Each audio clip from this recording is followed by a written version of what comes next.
Olá pessoal, tudo bem? Chegamos ao bloco número 11. Nesse bloco vamos tratar da chamada Era Napoleônica. Nessa aula vamos compreender o contexto histórico que possibilitou a ascensão de Napoleão Bonaparte ao poder e algumas medidas tomadas pelo seu governo.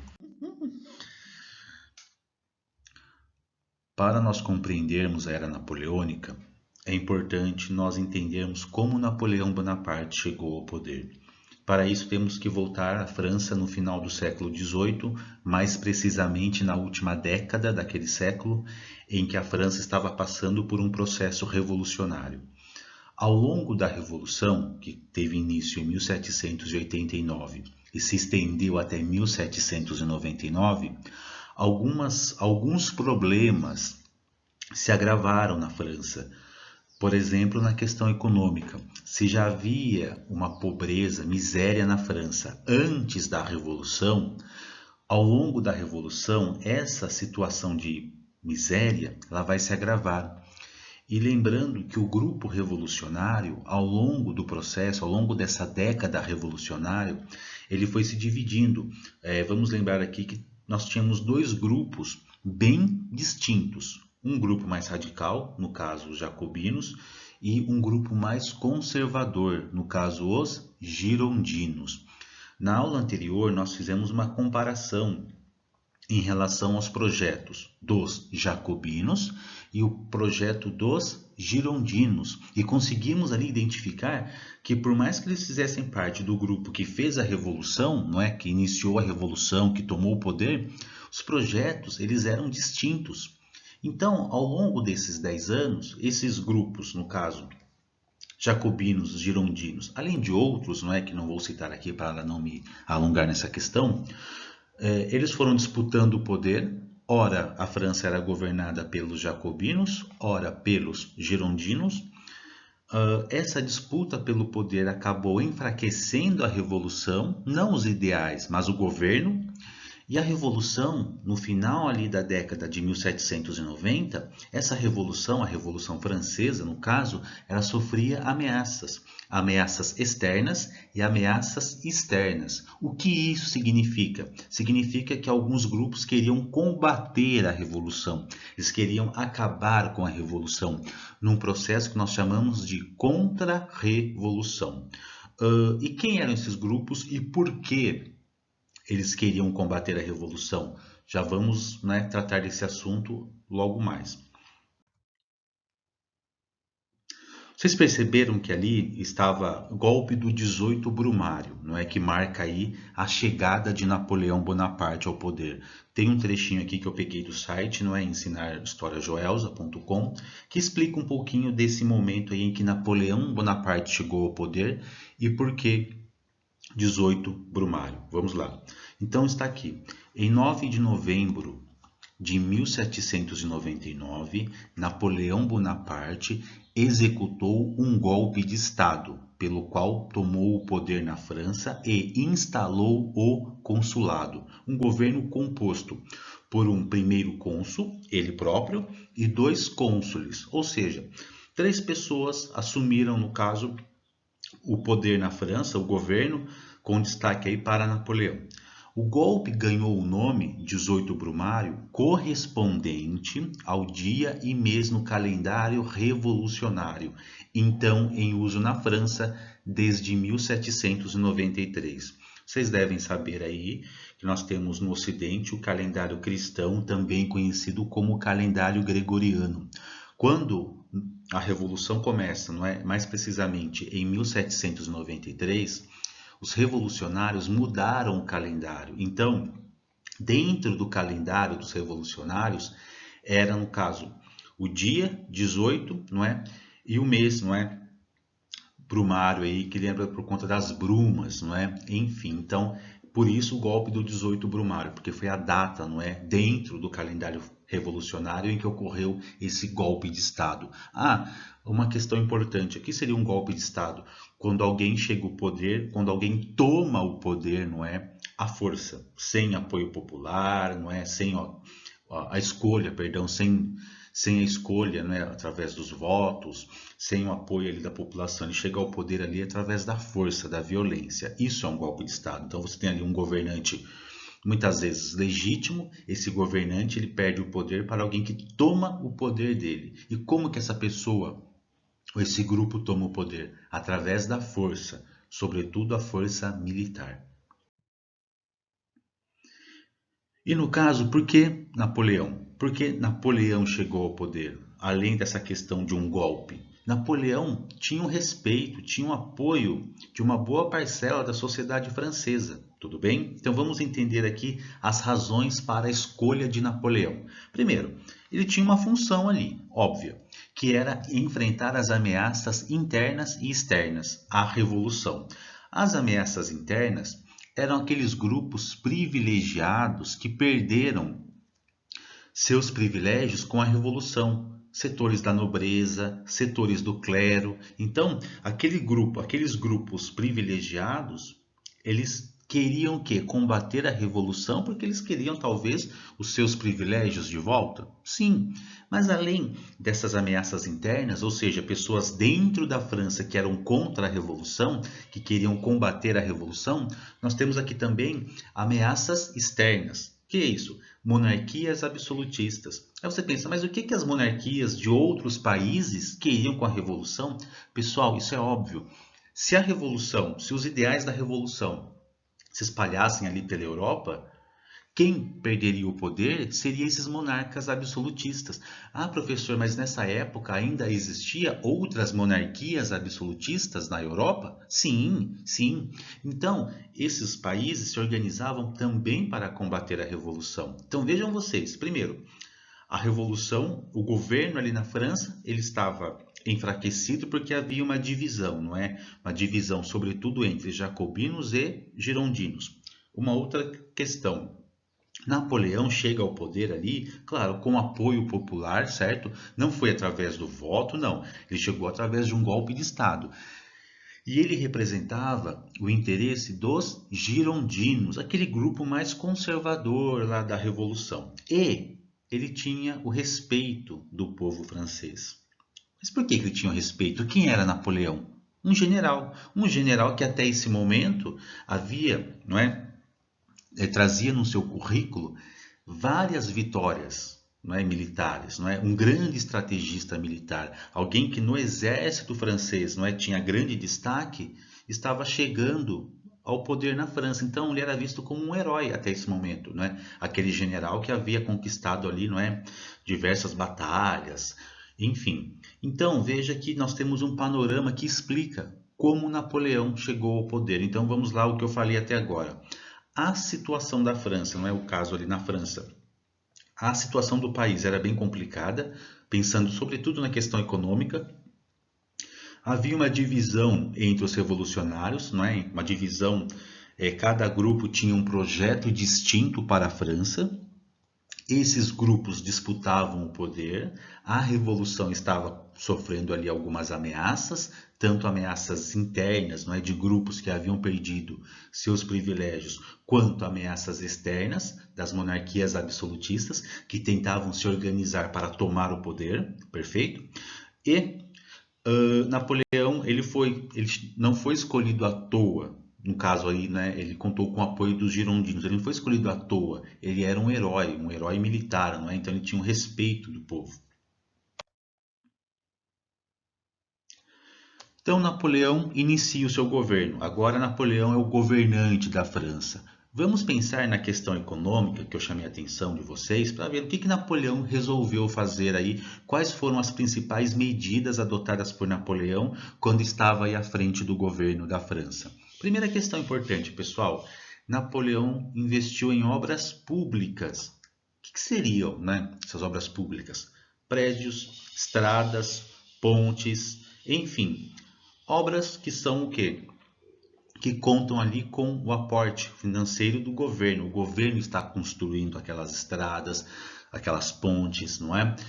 Portos, ou seja, mas por quê? O que tem a ver isso com a questão econômica? Porque quando você vai construir uma estrada, por exemplo, você contrata pessoas. Então o governo tem lá um projeto, construir uma grande estrada.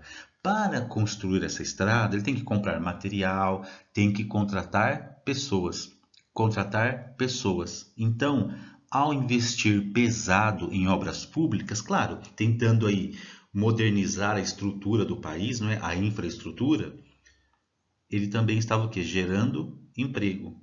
Então veja, aquele sujeito que até então estava desempregado, agora ele é contratado pelo governo, talvez de forma provisória, para, não é, ajudar ali na construção daquela estrada. Ao trabalhar para o governo, no final daquele período, ele tem uma remuneração, um salário. Com esse salário, ele volta a consumir. Ao consumir, aquele sujeito que tinha um pequeno comércio volta a vender. Só tomem cuidado com isso, por quê? Porque quando eu falo que ao investir em obras públicas você resolve o problema da economia de um país, parece algo mágico, não é? Só que pensem o seguinte, tá, tudo bem, o governo ele contrata, o governo tem dinheiro, só que esse dinheiro vem de alguém, né? São os impostos que o contribuinte paga, né? Ou pagava aqui no caso da França. Então, assim, aqui parece algo mágico. Então, para resolver uma questão econômica, é só o governo investir em obras públicas, prédios, estradas, ferrovias, portos, aeroportos, que todo mundo vai ter emprego e tudo volta ao normal? Não, isso nem sempre deu certo na história, tudo bem? Mas aqui no caso Napoleão, até que deu, porque ele foi investindo ali em obras públicas, contratou muitas pessoas, isso gerou emprego, as pessoas empregadas tinham recurso, né, dinheiro para consumir. Napoleão, segundo item aqui agora, Napoleão, ele havia um projeto dos jacobinos, aquele grupo mais radical da Revolução, que era a divisão de terras. Então, muitos camponeses na França não possuíam terras, viviam ali nas terras da nobreza, não é, de alguns grandes proprietários. Então, Napoleão fez o quê? Fez ali uma pequena divisão de terras, não é? Uma pequena, uma divisão razoável de terras. O que agradou quem? Os jacobinos. Lembrando, Napoleão chegou ao poder com o apoio dos girondinos, mas ele também foi agradando a quem? Os jacobinos. No caso aqui, da divisão de terras, que era um projeto não dos girondinos, o grupo que apoiava Napoleão, mas dos jacobinos. Napoleão também apoiava as atividades da burguesia. Aquele grupo, né, que estava ali também participando da revolução ativamente, querendo, não é, ampliar ali seus lucros, seus mercados. Então, Napoleão, primeiro, ele está gerando emprego para aquele sujeito que estava desempregado na cidade, por exemplo. Ele está dividindo terras para aqueles camponeses que não possuíam terras. Ele está apoiando as atividades da burguesia. E por fim, aqui uma outra medida interessante, ele criou uma nova moeda, o franco.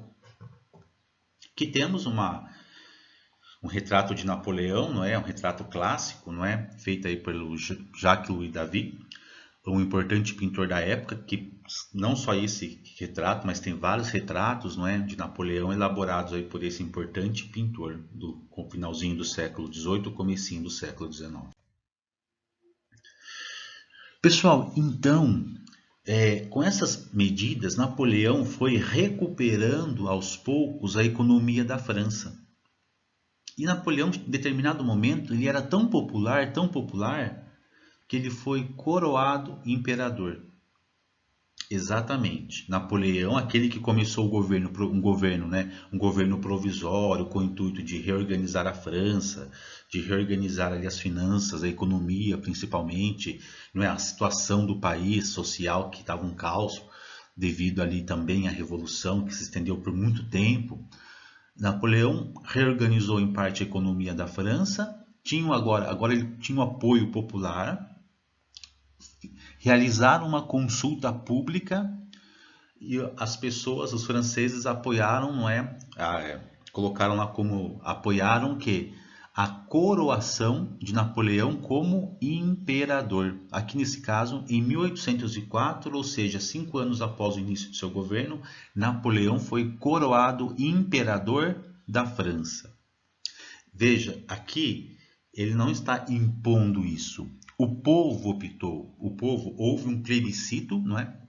Uma votação pública em que havia a opção se o povo apoiava a coroação de Napoleão como imperador ou se o povo não apoiava. O povo francês apoiou essa coroação e Napoleão foi coroado imperador da França. Agora ele governa a França sozinho, não mais como um cônsul, agora como um imperador.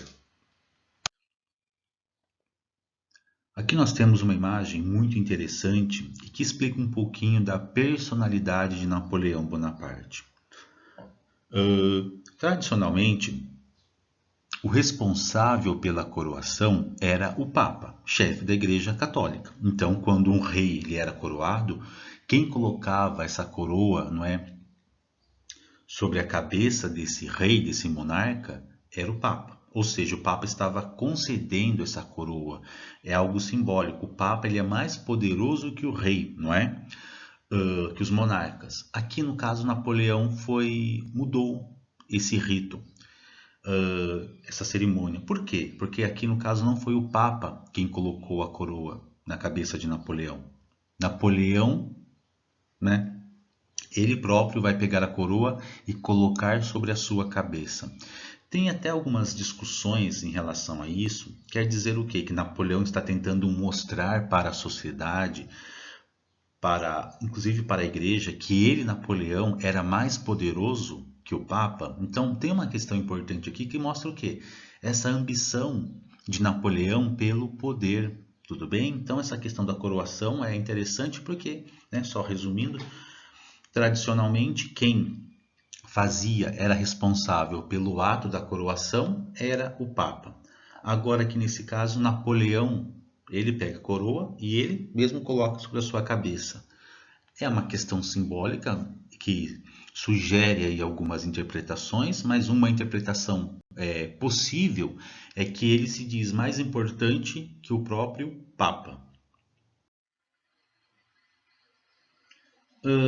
Em relação ao governo de Napoleão, nós temos mudanças na economia, mudanças na política e também nas leis, não é? No caso, ao longo aí do governo Napoleão Bonaparte, foi instituído o Código Civil Napoleônico, um conjunto ali de leis.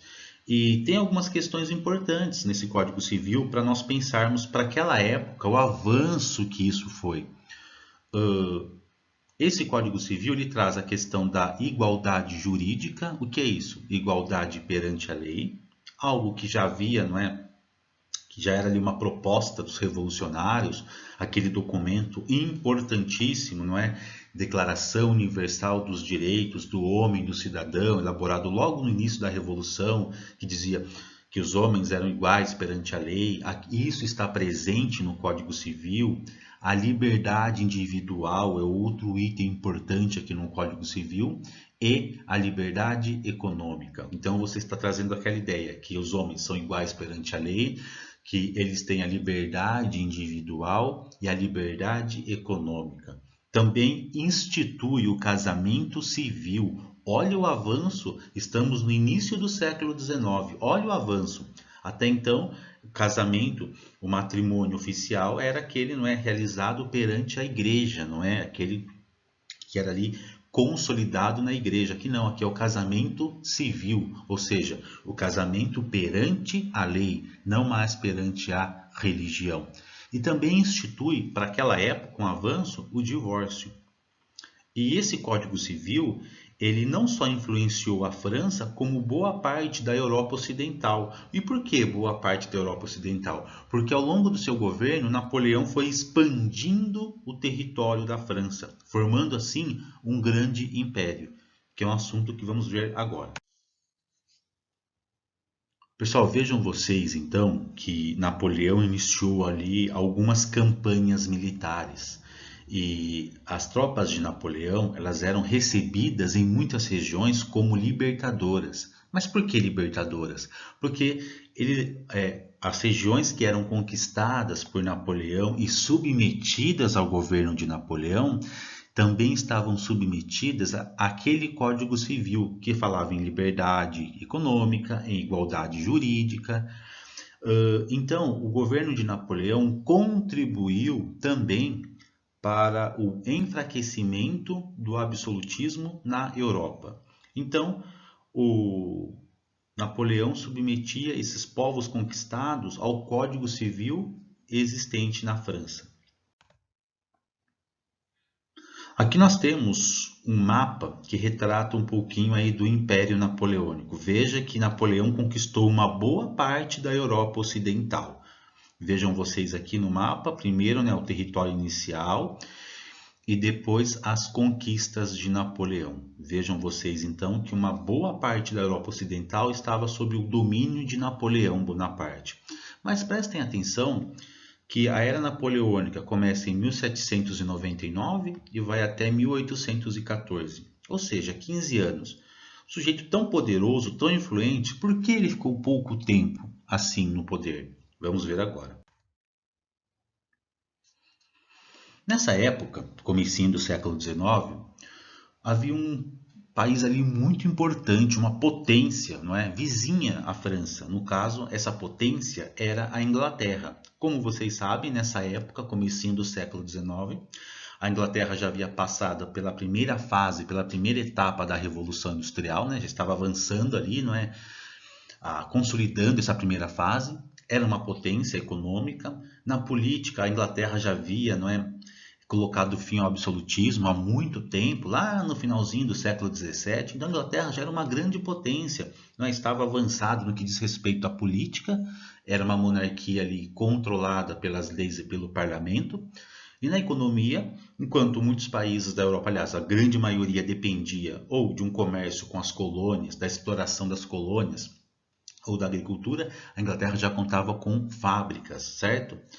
E então, um grande rival aí, né, do Império de Napoleão era a Inglaterra. E Napoleão tinha um objetivo, fazer da França um país mais importante, mais rico que a Inglaterra. E só que com isso, Napoleão foi criando ali algumas rivalidades, aí você pensa, professor, mas então por que Napoleão não invadiu a Inglaterra? Já veremos o porquê no mapinha, calma aí. Então, em 1806, Napoleão decretou o chamado bloqueio continental. Esse bloqueio continental proibia todos os países da Europa, de manter comércio com a Inglaterra. E qual era o objetivo de Napoleão ao, né, instituir esse chamado bloqueio continental? Era enfraquecer aos poucos a Inglaterra. Mas e se o país, ali um país, mesmo um país que não, né, que não estivesse sob o domínio de Napoleão Bonaparte, o que poderia acontecer com esse país aí no caso? Seria dominado, seria conquistado, invadido por Napoleão. Então o acordo era, nenhum país da Europa vai manter o comércio com a Inglaterra. Caso algum país não respeitar, será invadido pelas tropas de Napoleão. Então, a grande maioria dos países respeitaram o bloqueio continental. 2 países não respeitaram, veremos quais foram. Respondendo àquela questão, né? Por que Napoleão, que um grande general, esse poderoso exército, por que ele não invadiu a Inglaterra então? A questão aqui é geográfica também. Vejam vocês. Se Napoleão possuía um importante, um poderoso exército que dominou uma boa parte aqui da Europa, vejam vocês a extensão do Império Napoleônico, aqui nós temos a Inglaterra, o Reino Unido. Pessoal, uma ilha. Para Napoleão chegar com suas tropas até a Inglaterra, era necessário atravessar esse pequeno estreito aqui, que eu estou colocando para vocês na cor azul. Esse pequeno estreito é o chamado Canal da Mancha. Mas por que Napoleão então não fez isso? Não atravessou o Canal da Mancha, não invadiu a Inglaterra, não destruiu a Inglaterra, sua rival? Se Napoleão possuía um poderoso exército, muito bem preparado, equipado, treinado, por outro lado, a Inglaterra possuía a marinha mais poderosa do mundo naquela época. Lembrando que nesse momento nós estamos no comecinho do século XIX, ou seja, militarmente Napoleão não conseguia atacar a Inglaterra. Por isso que ele adotou o bloqueio continental, com o objetivo então de enfraquecer aos poucos a economia inglesa. Como assim enfraquecer a economia da Inglaterra?